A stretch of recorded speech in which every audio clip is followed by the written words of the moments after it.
जय सिया राम, जय हनुमान। हमारे साधना मार्ग चैनल पे आप सभी का मैं हृदय से स्वागत करता हूँ। आज हम आपको यह दूसरा पाठ हनुमान जी के संपूर्ण साधना एवं विधि एवं नियम संपूर्ण विधि विधान से मैं आपके समक्ष प्रस्तुत करता हूँ। अगर आपने हमारा पहला वीडियो नहीं देखा हो तो वो वीडियो देखने के बाद ही ये दूसरा वीडियो आप देखें, क्योंकि पहले पाठ में हमने संपूर्ण ब्रह्मचर्य एवं नियम, दिनचर्या कैसी होनी चाहिए, हमारा किस तरह का वस्त्र हमें धारण करना चाहिए हनुमान जी का, वो सब नियम हमने पहले पाठ में बता चुके हैं संपूर्ण विधि के साथ। अब ये दूसरा पाठ है जिसमें हम लोग चर्चा करेंगे कि हनुमान जी की साधना प्रारंभ कहाँ से करें और किस तरह करें, और जो हमें हनुमान जी की साधना काल में प्राप्त होने वाली शक्तियाँ, जो ब्रह्म शक्तियाँ हमें क्या क्या प्राप्त होती हैं, वो हम आपको संपूर्ण विधि विधान बताने वाले हैं। तो यह वीडियो प्रारंभ करने से पहले हम आपको यह बताना चाहते हैं कि यह सब क्रिया करने से पहले किसी योग्य गुरु अथवा विद्वान पंडित के सानिध्य में रहकर करिए, तो यह आपका फल संपूर्ण और सुरक्षित आपको प्रदान होगा। तो चलिए हम वीडियो प्रारंभ करते हैं। अभी मान लीजिए आपने संपूर्ण नियम वगैरह 12 वर्ष का आपने नियम पालन करने के लिए जो संकल्प ले लिया है, और हनुमान जी का आपने जो लंगोट, जनेऊ और शेखा, ये तीनों चीज का आपने धारण कर लिया है। अब आपको सबसे पहले अपने बताए हुए गुरु को, जो आपके गुरु होंगे, उन्होंने आपको मंत्र वगैरह दिया होगा, जो गुरु मंत्र भी कह सकते हैं, और उनके जरिए आपको प्राप्त तुलसी का माला होगा, वह आपको धारण करना है नियम पूर्वक। मान लीजिए किसी ने गुरु नहीं बनाया है तो आप स्वयं तुलसी के माला को हनुमान जी को अर्पण करते हुए, फिर उनको स्वयं गुरु मानते हुए आप वह तुलसी की माला अपने गले में धारण कर सकते हैं। सबसे पहले आप किसी के सानिध्य में हैं, ये आपको करना बहुत जरूरी है, क्योंकि अपने आप को किसी को आप सौंप रहे हो, या तो अपने गुरु को सौंपिए या तो स्वयं आप हनुमान जी को गुरु मान लीजिए, क्योंकि स्वयं हनुमान जी ही सर्वप्रथम ऐसे गुरु हैं जो हनुमान चालीसा में लिखा है, श्री गुरु चरण सरोज रज निज मन मुकुर सुधारी, वर्ण रघुबर विमल जसो जो दायक फलचारी, बुद्धिहीन तनु जान के सुमरो पवन कुमार, बल बुद्धि विद्या देहु मोहि हरहु कलेश विकार। हनुमान जी को आप गुरु मान रहे हो, उनके चरणों में आप अपने शीश को नवा रहे हो, अपने हर सुख दुख को, हर चीज को आप उनको समर्पण करते हुए और उनसे विनती करते हो कि आप मेरे मन को, मेरे बुद्धि को सुधारिए और एक अच्छे गुरु की तरह आप हमारा मार्गदर्शन करिए। इस प्रकार हनुमान जी के तुलसी का माला अर्पण करते हुए, उनके चरणों में या उनके मस्तक पर रखते हुए, उनके हाथ में रखते हुए तुलसी का माला आप फिर अपने गले में धारण कर सकते हो, और ये बोलना है कि हे हनुमान जी महाराज, मैं आज से आपको अपना गुरु के रूप में आपको मैं स्वीकार कर रहा हूँ, और यह तुलसी का माला मैं अपने कंठ में धारण करता हूँ। मैं स्वयं वैष्णव हो रहा हूँ, और आपको अपने आप को आपके चरणों में मैं अर्पण करता हूँ, अपने मन विचार कर्म से, आप हर एक चीज से मैं आपको अर्पण करता हूँ। ऐसे बोलते हुए, उनको बोलते हुए वो तुलसी का माला उनके चरणों में रखते हुए फिर अपने कंठ में धारण करना है। इस प्रकार उनको गुरु आप मान सकते हो।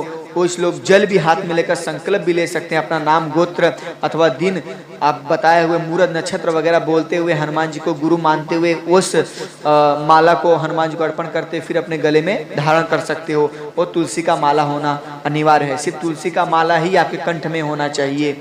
हनुमान जी के अगर आप भक्त बनना चाहते हो, हनुमान जी के आप सानिध्य में रहना चाहते हो, हनुमान जी की आप अनंत कृपा प्राप्त करना चाहते हो, तो तुलसी का माला आपको गले में धारण करना बहुत जरूरी है। अगर ये किसी गुरु, कोई शिष्य अगर किसी को गुरु मान रहा है तो गुरु अपने शिष्य को इस कंठ को देते हैं कि आप इस माला को अपने कंठ में धारण करिए, और जिसे हम गुरु माला एवं गुरु मंत्र के रूप में स्वीकार करते हैं। अब मान लीजिए गुरु अपने शिष्य को मंत्र देता है, तो हनुमान जी अपने भक्त को सिर्फ एक ही मंत्र देते हैं जो हनुमान चालीसा में लिखा हुआ है, राम रसायन तुम्हारे पासा सदा रहो रघुपति के दासा। यह बोलते हुए हनुमान जी के आप चरणों में तुलसी का पत्र रखते हुए उनको हनुमान जी को यह राम नाम मंत्र अर्पण करके, और वही तुलसी का पत्र आप अपने मुख में रख लीजिए, और वही हो जाएगा आपके लिए राम नाम का मंत्र। तो राम नाम हनुमान जी से आप ले लिए हो, ये आपका गुरु मंत्र हो गया। इस प्रकार से इस विधि से हनुमान जी का आप गुरु के रूप में उन्हें स्वीकार कर लिए और हनुमान जी का स्वयं गुरु मान लेंगे। इस प्रकार ये विधि आपका संपन्न होता है। सबसे पहले गुरु मान लेना और गुरु के सानिध्य में किसी के आप चेले बन जाओगे, ये सबसे बड़ी बात होती है, क्योंकि आपके ऊपर भी कुछ होना जरूरी है, आपके ऊपर भी किसी का हाथ रहना बहुत जरूरी है। अगर आपके ऊपर किसी गुरु हाथ नहीं है तो हनुमान जी को इस विधि से हनुमान जी को आप गुरु बना सकते हो। अब इसके बाद मैं आपको बताने वाला हूं कि जब हनुमान जी को आप गुरु बनाने के बाद आपको आगे का जो है मार्ग, हनुमान जी के बारे में जानना, हनुमान जी के बारे में पढ़ना, हनुमान जी के बारे में सोचना, हनुमान जी के चरित्र को जान लेना और अपने अंदर उतारना, यह आपका कर्म होगा। आपको उनके बारे में प्रेम रखते हुए उनकी हर एक कलाओं को बहुत गौर से ध्यान से देखना होगा कि हनुमान जी रामायण में किस तरह उनका भूमिका था। हनुमान जी ने अपने राम सेवा, अपने दूत होने का जो, भक्त होने का जो उन्होंने लीला किया है, हनुमान जी ने अपने कर्तव्य को एक बेटे के रूप में, एक दूत के रूप में, एक भक्त के रूप में, एक भाई के रूप में, एक पिता के रूप में हनुमान जी ने उस रामायण काल में जो जो भूमिका निभाई है उससे बहुत गौर से आपको देखना होगा। आपको उस उनके हिसाब से सोचना होगा, क्योंकि जब तक आप उनसे प्रेम नहीं करोगे, उनसे लगाव नहीं रखोगे, उनमें लगन नहीं लगाओगे, उनके चरित्र को नहीं सुनोगे, जब तक आप रामायण नहीं पढ़ोगे, सुंदरकांड नहीं पढ़ोगे, बजरंग बाण नहीं पढ़ोगे, या जब तक उनके वीर की गाथा नहीं सुनोगे, उनकी हर एक कलाओं को आप नहीं जानोगे, तब तक उनसे आप प्रेम नहीं कर सकोगे। क्योंकि जिनके बारे में हम प्रेम करते हैं उनके बारे में पहले संपूर्ण जानकारी प्राप्त करते हैं। क्योंकि अगर कोई व्यक्ति आपको मिल जाए और पूछ ले कि क्या हनुमान जी कौन है, क्या हनुमान जी कितने रूप हैं, या हनुमान जी कितने मुख हैं, या हनुमान जी क्या हैं, कैसे दिखते हैं, तो आप उनको बताने के लिए सक्षम होना बहुत जरूरी है। जब तक आप उनको यह सब नहीं जान लोगे तब बताओगे कैसे, है ना। तो जब आपके अंदर, जब एक बार हनुमान जी की भक्ति अंदर प्रवेश हो जाएगी, श्री राम भक्ति प्रदान आपके अंदर जब प्रवेश हो जाएगी, तो ऑटोमेटिक आप बिना किसी को देखे, बिना कुछ पढ़े, बिना कुछ सोचे, आपके अंदर से हनुमान जी की वो अमृत धारा निकलेगी। ऐसा लगे स्वयं हनुमान जी ही मेरे मुख से बोल रहे हैं कि मैं इसको क्या बताऊं, ऐसा क्या बता दूं, या मैं कितना बता दूं कि यह सामने वाला व्यक्ति वो हनुमान भक्त हो जाए, वो राम भक्त हो जाए। तो आप जब इतना प्रेम लगाओगे तो ऑटोमेटिक आपके अंदर वो भक्ति आ जाएगी। ठीक है, तो हनुमान जी बारे में आपको जान लेना है, समझ लेना है, सोच लेना है, क्योंकि हम किसके दास बनने जा रहे हैं, हम किसके भक्त बनने जा रहे हैं। हम इस भक्ति मार्ग पे चलेंगे तो ये भक्ति मार्ग हमें कहाँ तक लेके जाएगी, हम कहाँ तक जाएंगे, यह सब सोच लेना है। किंतु आप अगर अपनी भक्ति को एक अलग सीमा तक लेके जाना चाहते हैं तो हनुमान भक्ति जो आपको करनी बहुत जरूरी है।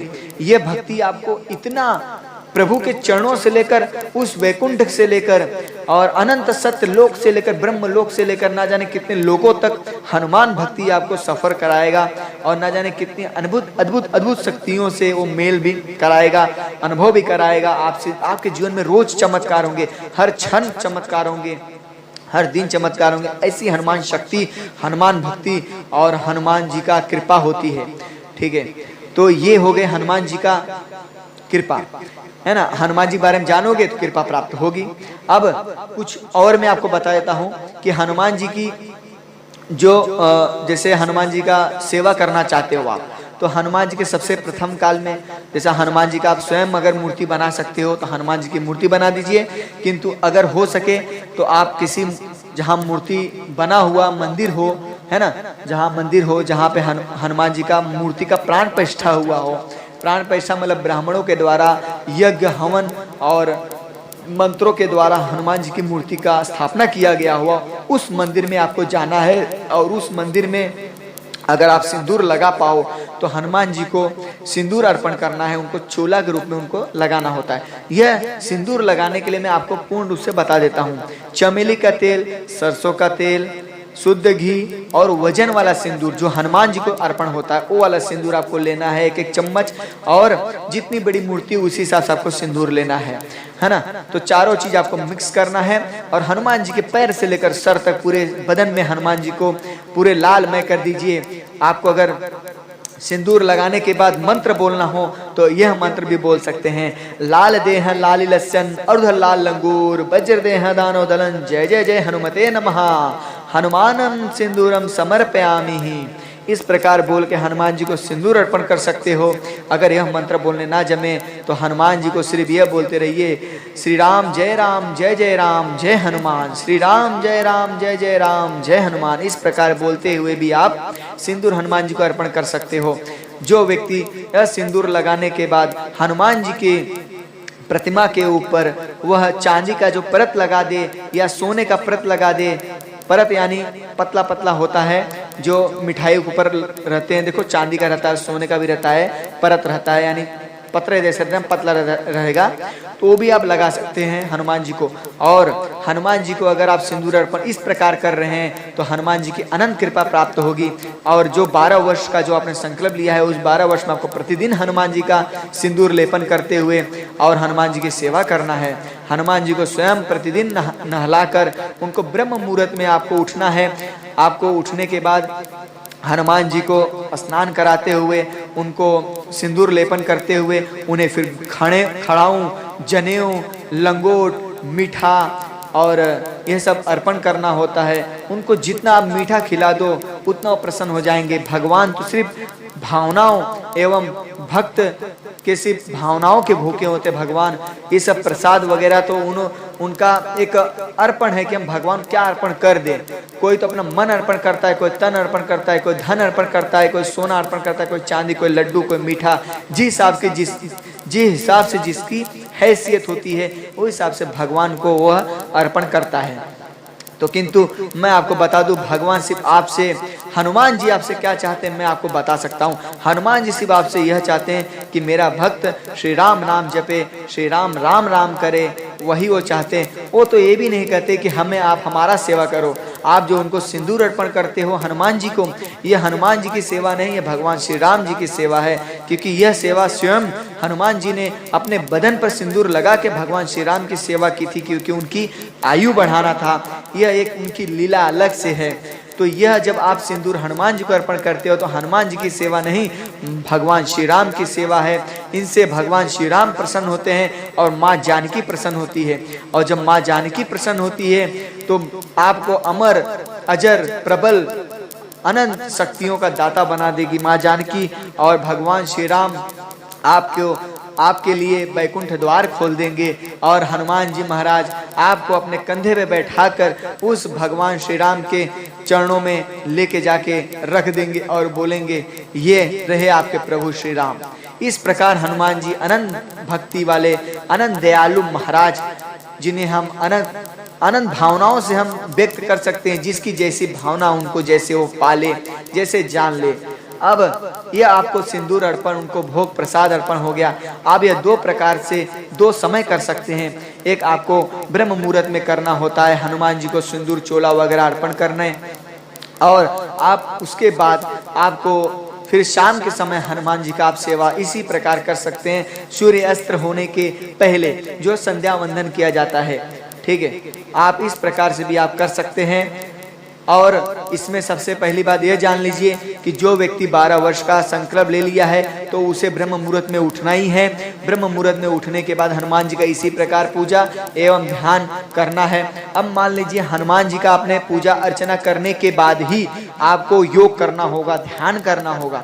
आपको ध्यान, जब हनुमान जी का आपने पूजा अर्चना कर लिया है, उन्हें आपने संपूर्ण मीठा वगैरह खिला उला के और अच्छे से उनको सिंदूर वगैरह भी अर्पण कर दिया है, स्नान वगैरह करा के, तब आपको उनका आरती वगैरह दिखा के, अगर उस वक्त आप हवन करना चाहो तो ब्रह्म मुहूर्त में ही आपको क्रिया करनी होगी और ये हवन करना होगा।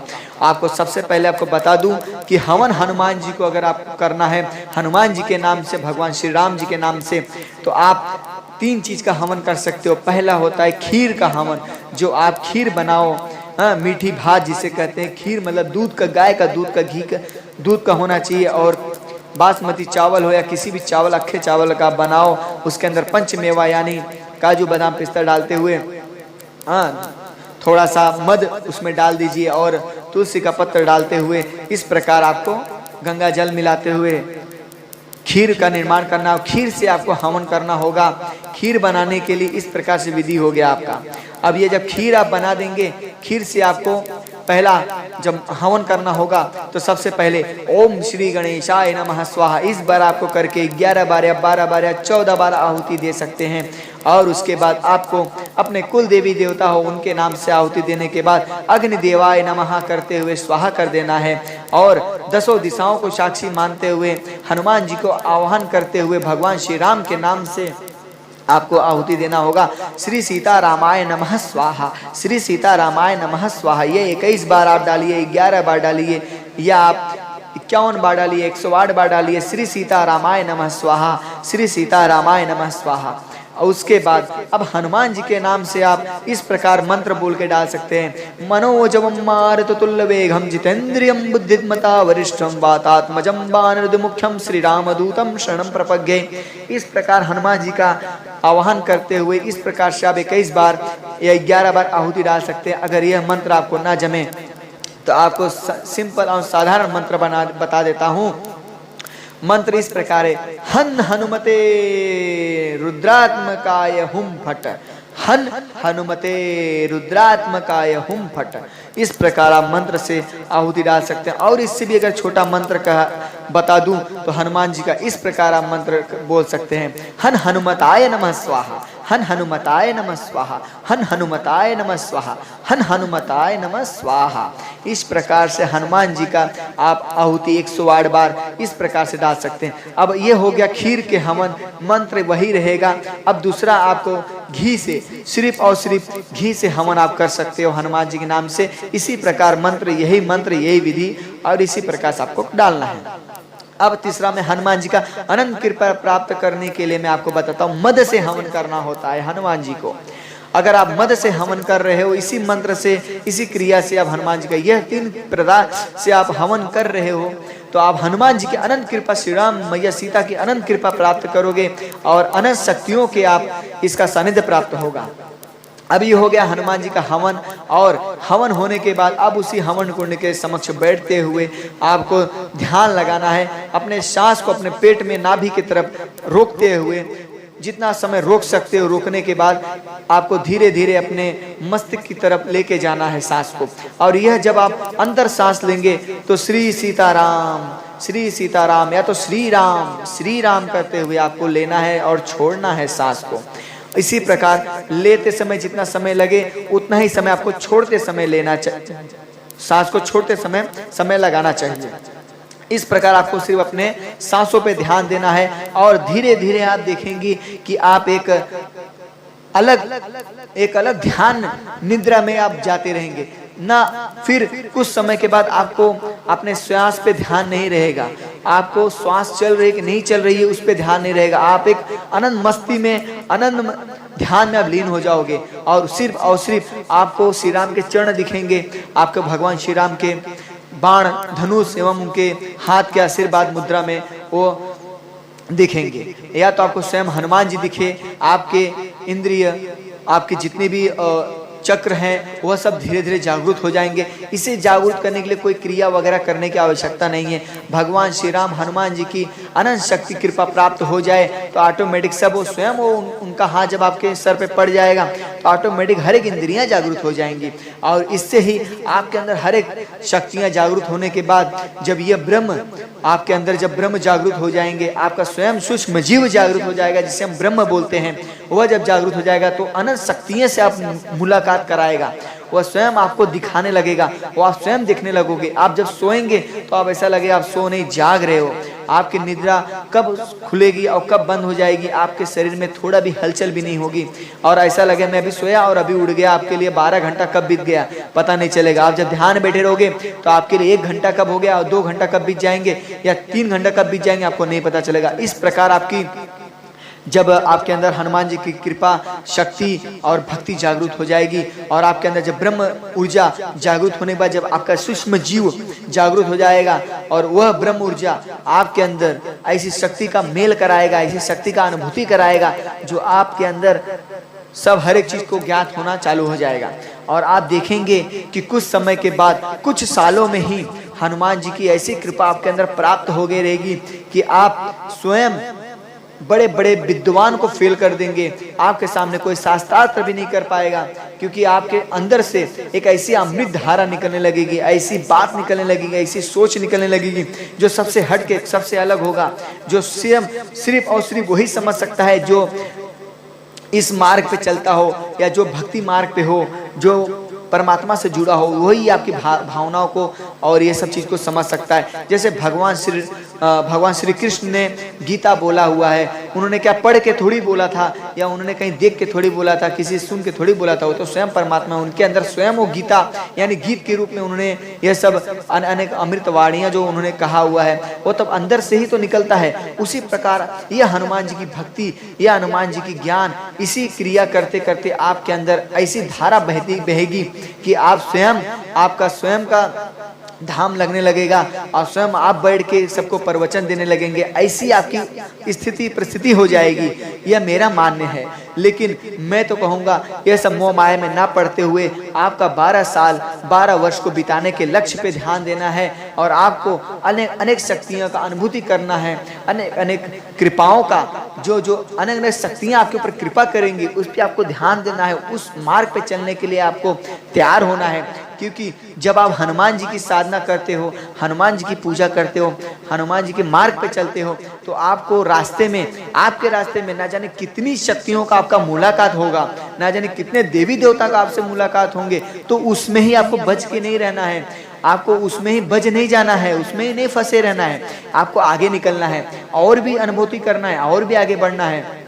इस प्रकार, क्योंकि हनुमान जी की लीला समाप्त कभी नहीं हुई है और ना होगी, उसी प्रकार उनके भक्त की कभी लीला समाप्त नहीं हुई है और ना होगी, और ना तो उसकी कभी ज्ञान संपन्न हो पाई है और ना होगी। आपको और बढ़ना है आगे, तो उसी हिसाब से मैं तीसरा पार्ट बनाने वाला हूँ, जिसमें मैं और भी कुछ अनुभूतियां हनुमान जी की और कुछ और भी कलाएं और कुछ और भी उनकी कुछ नियम बताऊंगा, जिससे आप हनुमान जी की गुप्त शक्तियां एवं गुप्त मार्ग जो जानने के लिए आपको उस वीडियो का सानिध्य प्राप्त करना होगा, उस वीडियो तक जाना होगा, तो ही आपको पता चल पाएगा। तो अब मिलते हैं तीसरी वीडियो में। अभी के लिए मैं विदा लेता हूँ। जय श्री राम, जय हनुमान।